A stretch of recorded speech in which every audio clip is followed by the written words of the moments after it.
When you're moving to Kansas City, it can feel a little overwhelming trying to narrow down exactly where it is that you want to plant your roots. When you're looking at Kansas City from a map, Liberty doesn't look that much different than Overland Park, but if you live here, it's a big difference. It reminds me of going to like a high-end fusion restaurant and trying to pick something from the menu, but it's all fancy and it all kind of sounds the same. So I usually just ask the waiter to pick for me. That's exactly why we're doing this channel, picking some of the hottest parts of Kansas City, getting out there and showing you exactly what we love about these areas so that your move to Kansas City is that much less stressful. Now today, we're going to tell you about why moving to Gladstone could be a great choice for you. We'll share some of the top reasons that people just like you moving to Kansas City are choosing Gladstone and why so many people from Kansas City continue to call Gladstone home. So from schools to things to do, we will help you understand what living here is really like.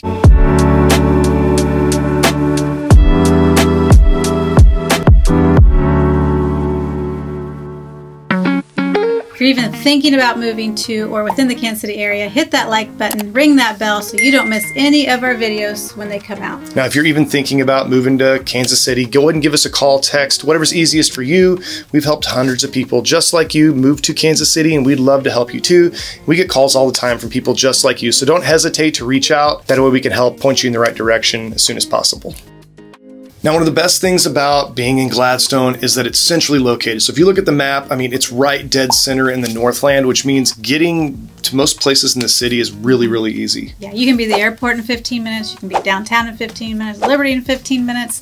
The furthest drive you might have is south of the South Kansas City, and it's like a 30-minute drive, so not yeah, far that'd be at like all. all the way out to Overland Park or Olathe. So a lot of people that live in Gladstone, I mean, they work in all sorts of parts of the city. It's not uncommon to live in Gladstone and even work all the way out in Olathe. Yeah. I've done it before. Yeah. A lot of the times people are picking Gladstone because it's centrally located. It's like there's not a whole lot necessarily in Gladstone. It's not like it's a draw because of happening town or anything like that. Yeah, it's just a really convenient, centrally located suburb. Like North Kansas City is really popular. Yes. What is that? 5 minutes from here. Yeah. We're in Gladstone right now. By the way, we own an office here in Gladstone. You know, Liberty's 10 minutes. Zona Rosa's 10 minutes. That new Metro North crossing that's coming in, that's going to be what, 6 minutes away. Kansas City is just one of those places where you don't have to live right next to something.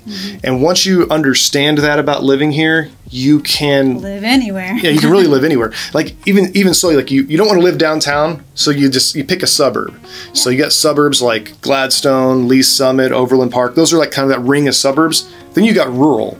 Well, rural, you can live out in the hills and have 10 acres, and you've just added 10 minutes to your drive time. Like it's just imagine downtown, a ring of suburbia, and a ring of rural. There's just so many highways, and you just get anywhere pretty quickly. It's just... Yeah, so if you live in like a country town like Kearney, you still go down to Northtown. You still go to River Market. You still use all of it. There's this idea when people move to the city that they have to live where they work. Where they work. Or they're like, well, I really like the arts district. And it's like, well, that's cool, but you can be there in 10 minutes. So like you can pick other things that you like too. Do you like to shop at a grocery store that is open late and it's safe? I mean, because you can live in that area and still go to the arts district, or you can go to Westport. You know, for us, like there's not like one area we hang out in. In fact, we don't even really hang out at our local bars. We'll go downtown, we'll go to Lee Summit, and it's just like, well, it's an extra 15 or 20 minutes and we can go do something different. So we're always experiencing something new. Now, when it comes to schools, we get questions about, you know, is this area a good school district or not? And in Gladstone, I would say that the school district here is above average. Now, the one caveat, again, most of the schools in Kansas City are good. So there's very few areas where the schools have, you know, a poor rating. Even the Kansas City Public School District, which is south of the river. This would be North Kansas City School District where Gladstone's at. But even that, it's an accredited school. It did lose its accreditation for quite a few years, but it's got it back. So Gladstone's going to be an above average school district. The negatives are that the schools are older. So there's a perception that if a school's brand new, that a brand new school is going to be a better school. I haven't seen that that's turned out to be true. The one thing that I will say about Gladstone is Chapel Hill Elementary. Like, it's one of those recognized schools in the area, and it's actually in the top 3%. I don't know if you knew that. top 3% of all schools, of all elementary schools, in the state of Missouri. So that one's right here in Gladstone as well. It's a good school district. There's definitely going to be bad opinions of the best schools, you know, what we rank. There's people that love what I would say are some of the worst schools, but Gladstone's going to be, by and large, just an above average school district with a really, really good elementary school. Absolutely. So let's talk about housing in Gladstone. So we're going to have a wide range. You can come in here and live luxury, or you can come in here and just have your first starter home. So it's not going to outprice anybody. Anyone can come and live in Gladstone. Yeah, one of the best things about that is you can literally buy like a starter home and then move to that next home and then move to that other home and then even retire back down, like as people do. There's, you know, everything's really here. Now, one of the best things about Gladstone, and why when people ask, like, you know, about affordable areas in Kansas City to live, Gladstone's one of the most affordable areas to live. And it's not because it's the slums, but back in 1952 is actually when Gladstone was founded as a city. So it's a post-war city. And if you know anything about the end of World War II and baby boomers, they were making a lot of babies and they were building a lot of houses. So the VA, the Veterans Association, came out with a VA loan, part of the GI Bill, and all of a sudden GIs could buy homes with zero money down, so they started building houses like crazy. So a large part of Gladstone is made up of post World War II ranches. Yeah, there's blocks and blocks and blocks. Yeah, so some of those are just on slabs. Some of them have basements. Some of them have garages. Some of them don't. That means that you can actually afford some, you know, smaller homes, and they make really affordable first-time home buyer homes. A lot like Waldo.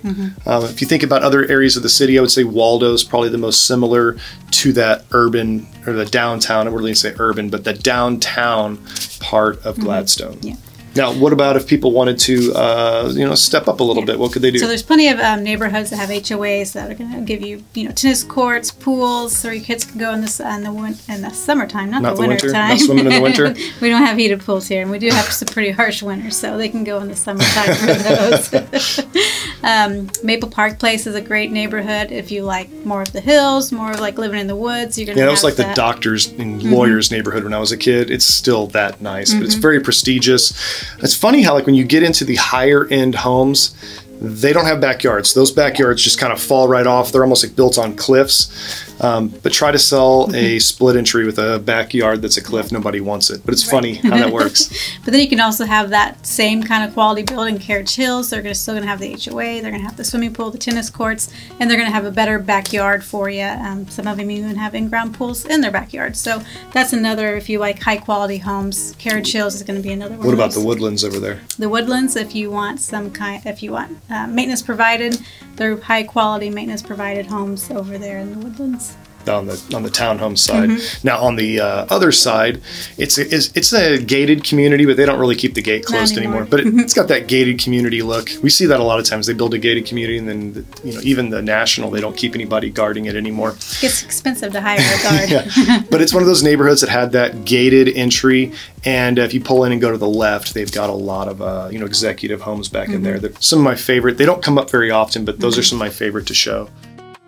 So when it comes to affordability in Gladstone, we just talked about how affordable houses are, but there are some other things that are very affordable here. Number one. So in Kansas City, you have to pay a 1% earnings tax. So if you live in the city limits of Gladstone, you still get all the benefits of living in Kansas City because everything's so close, but you do not have to pay that 1% earnings tax. Yeah, and the water, the electric, all that's the same as the other ones around here by and large. There's not going to be anything major there, but you do have to get your own trash company, so you're not stuck with whatever the city charges you. Yeah. There are some more options here on providers like that you're not going to have if you're in Kansas City. But there are a lot of people that just don't want to pay that 1% earnings tax. It's a big deal. Yeah. So one of the things to know, like in Kansas City, city workers were required to live within the city, but very recently they've been allowed to move outside of Kansas City. Like police officers, firefighters, like that. And a lot of them are moving into areas like Gladstone or Liberty, whereas they weren't allowed to before. So we said earlier that Gladstone, there's not a whole lot of landmarks here, but there is stuff to do. So the downtown area, they've just put in Linden Square, I don't know, 5 or 6 years ago, but there didn't used to be a great downtown part of Gladstone, and they've They've just cleared it and rebuilt it. So now there's a outdoor area where they've got you know, concerts and kids fest and whiskey fest, and they have blues shows, and there's something down there every weekend. They even have movies down there now. And then you've got the Summit Grill and Stone Canyon Pizza, which are kind of, those are both upscale restaurants and bars. And then you've got the luxury apartments that are up above. So it's really bringing in this new like renaissance to downtown Gladstone. And like a small town community feel. So you might feel like you're in the middle of this big city, but when they do all that stuff and bring everybody together and the small vendors, it makes it feel more of a, like a small community. And then they did that, but again, what's surrounding it is those small ranches. I mean, some of the smallest ranches in the entire Gladstone area are right up against it. So it's really cool for, you know, somebody buying their first home to be able to go to the gym right across the street, or use the pool, or take the kids to the pool, or be able to walk to the bar and have, you know, have drinks down there at Summit Grill. So I think it was really smart of them to have brought that into what is probably the most affordable part of the city. And that only kind of props it up. Whereas a lot of cities, they do that away from that area and they do it next to the luxury areas. But I think Gladstone was smart to do it the other way around. Yeah, I think so too. Now Gladstone does have a lot of parks. They're putting in a lot of walking trails.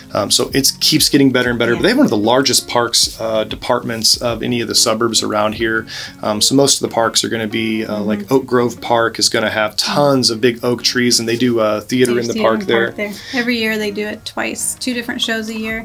That's usually around August, in July. Yeah, and you'll find people just, you know, having picnics, and there's a walking trail that goes all the way around it. There's a little bit of water in there. Yeah, there's Happy Rock Park, and then there's the other one, I can't think what it's called, next to Aldi. Happy Rock's the one over here, and there's another name. It's almost like Happy Rock. It always throws me off. But the funny thing is, we had the joke, Happy Rock, Gladstone. That's where that comes from. The other one's got another play off of that. Let me look it up. Gladstone Parks. Happy Rock. I don't know why I can think of it. Hobby Hill. Oh, Hobby Hill. Hobby Hill, there's a cave there somewhere. If you go find it in the woods, my name's carved in there when I was a little kid. But they've cleared a lot of that land and made a big park now. So you have to go find it one day. I got to go get some poison ivy one day. Video. Yeah, me finding my name carved in there. I'll do the video of the poison ivy I get and all the chigger bites I get. That's one thing to know about Kansas City is we do have bugs, we do have poison ivy, and we do have chiggers. And if you've never been eaten alive by chiggers, it's awful. They love me, so do know that. Just to recap, like again, Gladstone's one of those areas that I always recommend to somebody who wants a little bit of everything. Just because it's centrally located, you're 10 minutes from the airport, you're 10 minutes from Liberty, 10 minutes from Zona Rosa, you're 6 minutes to Northtown, I don't know, 10 minutes to River Market. You can be anywhere pretty quickly. Yeah, so the new stadium will probably be, even if it doesn't come to the Northland, there's 2 locations for the new stadium. One of them is going to be in either North Kansas City, or the other one's just across the river by Power and Light District. You're talking 4 minutes different in drive time. Like, just Gladstone's a perfect location. And I don't really have a negative, it's not Overland Park. It doesn't have all these huge amenities, but it's a I feel like a little slow paced everyday life, but close to everything. I think Gladstone's pretty cool. Now, if you're even thinking of moving to Kansas City, go ahead and give us a call, text, email. Our phone number is 816-439-8705. Again, ring the bell, hit the button, do the thing. Our team's here to make your transition to Kansas City easy. We've done this hundreds and hundreds of times, and we're going to do a great job for you as well. Just remember, when it comes to moving to Kansas City, you point the direction, we'll guide you there.